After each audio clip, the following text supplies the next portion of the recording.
රූමත් ස්ත්‍රීන් දකිද්දී බලන්ටමයි ආසා.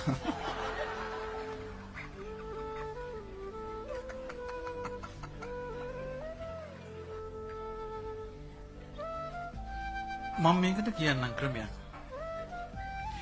රූමත් ස්ත්‍රීන් දකින්න හිතන්ද මේ පින්කල කෙනෙක්. හිත කිලුට වෙන්නේ.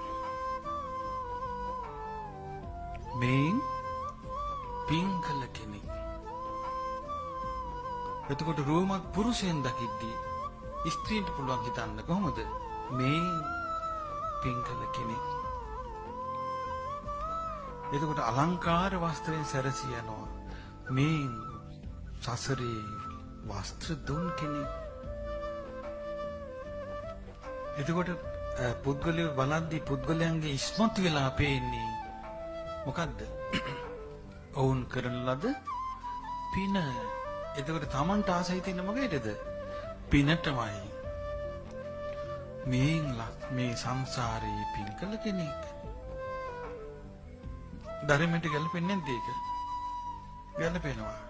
පින් කළ කෙනෙක්.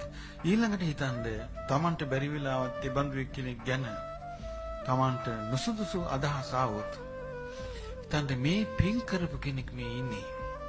මේ පින් කරපු කෙනාගේ පිනට මම ගරු කරන්න ඕනේ. ඉවරනේ ප්‍රශ්නේ. මම මේ පිනට ගරු කරන්න ඕනේ. එතකොට යාගේ හිතේ පිදුම් ලබන්නේ අර ස්ත්‍රී රූපෙද ධර්මයේද? ධර්මයේ පිදුම් ලබනවා. ඒ